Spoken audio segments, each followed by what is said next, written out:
Monsieur le Président, avant d'apporter la contribution de mon pays au débat général, je voudrais, du haut de cette tribune des Nations Unies, symbole par excellence de la solidarité humaine, exprimer la solidarité du peuple centrafricain au peuple frère du Maroc et de la Libye, durement frappé par des catastrophes naturelles ayant entraîné des milliers de pertes en vies humaines et des dégâts matériels inestimables quelques jours avant l'ouverture de notre session. Comme je l'ai soutenu en d'autres occasions, les conséquences dramatiques de ces catastrophes naturelles doivent interpeller la communauté scientifique mondiale sur l'urgence d'identifier les régions du monde particulièrement vulnérables à des événements climatiques extrêmes et de mettre à la disposition des États concernés les informations nécessaires afin d'en limiter les dégâts. Par ailleurs, le monde entier a suivi avec une profonde consternation l'arrivée massive ces derniers jours des milliers de migrants africains sur l'île de Lampedusa, en Italie. Ces jeunes qui représentent le présent et l'avenir de notre continent, l'Afrique, cherchent désespérément à rejoindre les pays du continent européen à la recherche d'un Eldorado. Cette escalade de la crise des migrants est l'une des conséquences effroyables des pillages des ressources naturelles des pays rendus pauvres par l'esclavage, la colonisation et l'impérialisme occidental, le terrorisme et les conflits armés internes, souvent ouverts sur fond de visées hégémoniques, des tensions géopolitiques et géostratégiques entre les grandes puissances mondiales. Tout en regrettant ce phénomène déshumanisant, je salue la solidarité et les efforts inouïs déployés par les pays d'accueil et l'Organisation internationale pour les migrants pour fournir l'assistance à ces jeunes dont les vies sont mises en danger par des passeurs et vendeurs d'illusions sans foi ni loi. Toutefois, mon pays estime que l'ONU doit aller au-delà de notre engagement commun à raviver la solidarité mondiale en impliquant les pays africains dans la recherche des solutions globales aux crises migratoires et aux défis existentiels qui se posent aux jeunes du continent africain. Monsieur le Président, alors que nos pays continuent de faire face au chaos climatique, aux tensions géopolitiques et aux défis financiers, énergétiques et alimentaires sans précédent, de nouveaux défis mondiaux se révèlent chaque jour. Aujourd'hui, en Afrique comme ailleurs, des conflits, symptômes des tensions géopolitiques et géostratégiques qui divisent les grandes puissances sont ouverts. Au Soudan, un conflit armé interne d'une rare cruauté a éclaté en avril 2023, alors même que le pays était sur la voie de la normalisation avec un processus de dialogue prometteur entre toutes les forces vives de la nation. La République centrafricaine a déjà enregistré 51 077 réfugiés soudanais et tchadiens dans la préfecture de la Vakaga, exposant ainsi nos populations, certes résilientes, à des risques d'aggravation de la situation humanitaire encore délétère et d'insécurité. J'en appelle à une prise en considération de l'impact de cette crise sur la géopolitique régionale ainsi qu'à la solidarité internationale en faveur des réfugiés. Et pendant que nous tenons cette session, le conflit russo-ukrainien se poursuit sur le terrain sans aucune perspective de règlement pacifique, alors que les conséquences pour le monde sont douloureuses et regrettables. Monsieur le Président, la persistance et la multiplication des foyers de tension à travers le monde soulèvent des interrogations quant à l'efficacité de certains mécanismes de prévention et de règlement pacifique des différends de l'ONU, dont la mission première est de garantir la paix et la sécurité internationale. C'est pourquoi nous réaffirmons avec force la position africaine commune sur la réforme du Conseil de sécurité de l'ONU, afin d'augmenter le nombre des membres permanents et non permanents et d'accorder un siège permanent à l'Afrique, et ce ne sera que justice. La République centrafricaine estime qu'il est urgent de réparer cette injustice historique subie par l'Afrique au regard des agendas importants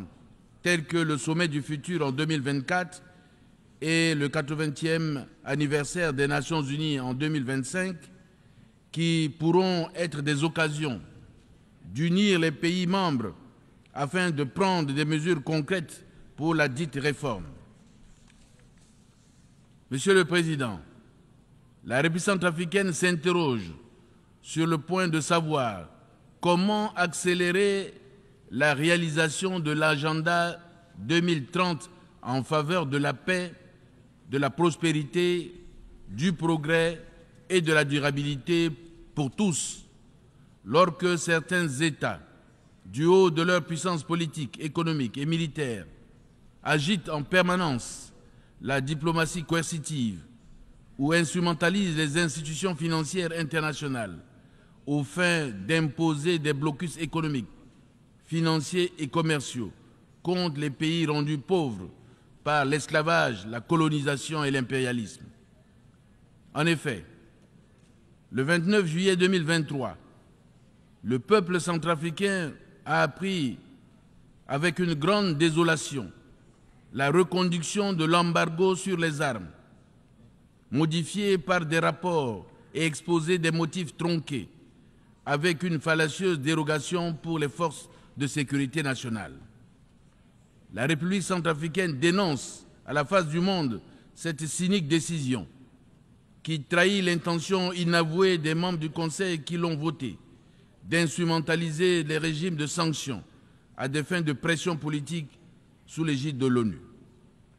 Je dois rappeler, pour le déplorer, que les embargos sur les armes et diamants, reconduits depuis 10 ans, auxquels s'ajoute la suspension des appuis budgétaires, constituent de réels obstacles à la réalisation par mon pays des objectifs de l'agenda 2030.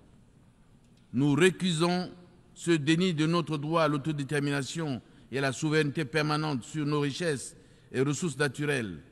garanties par les instruments juridiques pertinents des Nations Unies. J'exhorte le Conseil de sécurité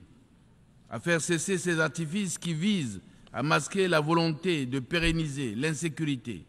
et la mainmise sur les ressources naturelles du pays au profit des puissances étrangères et consacrent la légitimation des groupes armés et leur accordent le statut de sujet de droit international. Monsieur le Président, notre planète brûle, notre planète se noie, le monde s'effondre, le monde pleure. Oui, chaque jour, les médias annoncent des catastrophes naturelles liées au dérèglement climatique qui s'apparentent à des signes annonciateurs de l'apocalypse. Paradoxalement, la confiance et la solidarité entre les nations, valeurs fondatrices des Nations Unies,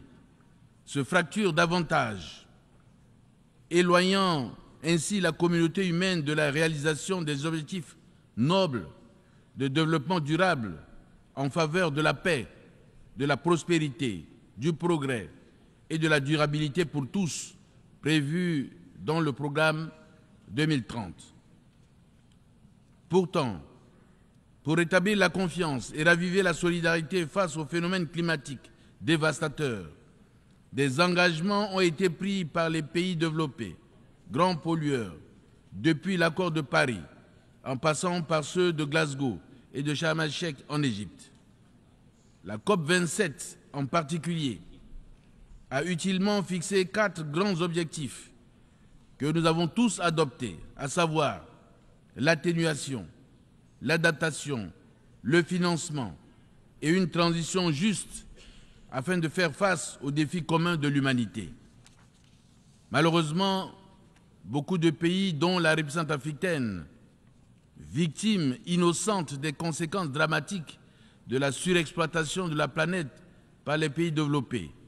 ne bénéficient pas des promesses de financement faites. Monsieur le Président, nous mesurons à sa juste valeur l'apport des partenaires, aussi bien bilatéraux que multilatéraux, dans leur élan de solidarité envers l'Afrique, notre continent, et les en remercie infiniment. Cependant, nous en appelons à un partenariat plus agissant, évolutif et diversifié, respectueux de la souveraineté des États, des valeurs culturelles et morales de tous. Ce n'est que de cette manière que nous pouvons raviver la flamme de l'amitié entre les peuples, promouvoir la paix et la sécurité, créer les conditions d'un développement équitable et inclusif. Mon pays continue de plaider pour un multilatéralisme inclusif, pour une croissance mutuellement accélérée, pour un ordre mondial équilibré et pour que les différends mondiaux soient relevés en mettant un accent particulier sur la paix et la sécurité internationale, le respect de la souveraineté de chaque État. Je voudrais saisir cette occasion pour dénoncer toutes les campagnes de désinformation et de dénigrement menées par certains médias occidentaux contre la République centrafricaine. Je réaffirme ici la détermination de mon pays à diversifier sa coopération internationale avec tous les pays qui le souhaitent, dans les seuls intérêts vitaux de son peuple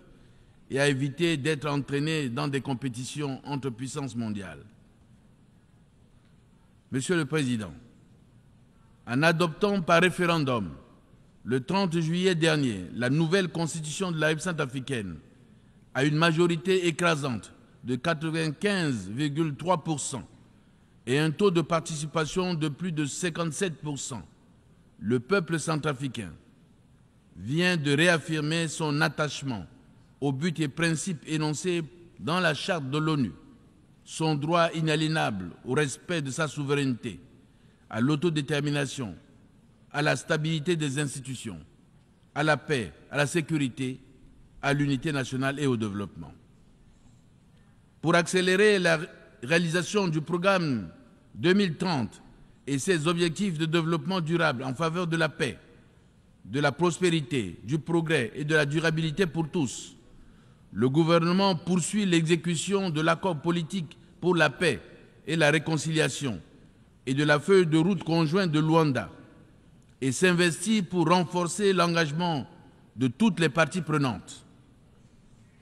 Dans le cadre de la mise en œuvre de ces instruments de paix et de sécurité nationale, 9 groupes armés ont déjà été dissous. Parallèlement, la Cour pénale spéciale et les juridictions ordinaires poursuivent en toute indépendance la lutte contre l'impunité. Je voudrais rappeler qu'au-delà de la Constitution, notre politique nationale de décentralisation est à la fois une aspiration profonde du peuple centrafricain et une composante essentielle de l'accord de paix et de la feuille de route conjointe de Luanda. Je voudrais relever tous les efforts déjà entrepris par l'autorité nationale des élections, avec le soutien de l'assistance technique internationale, qui nous ont permis de réévaluer le calendrier électoral qui prévoit désormais la tenue des élections locales pour le mois d'octobre 2024. Il s'agit pour nous d'une étape fondamentale dans notre marche vers l'ancrage local de la démocratie, la promotion de la gouvernance participative et du développement local. C'est en cela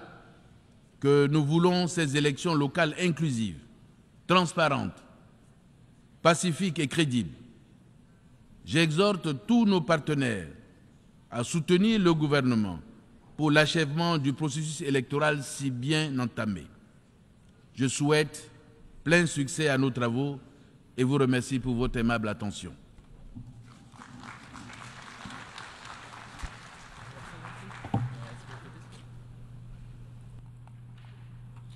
Agradezco a nombre de la Asamblea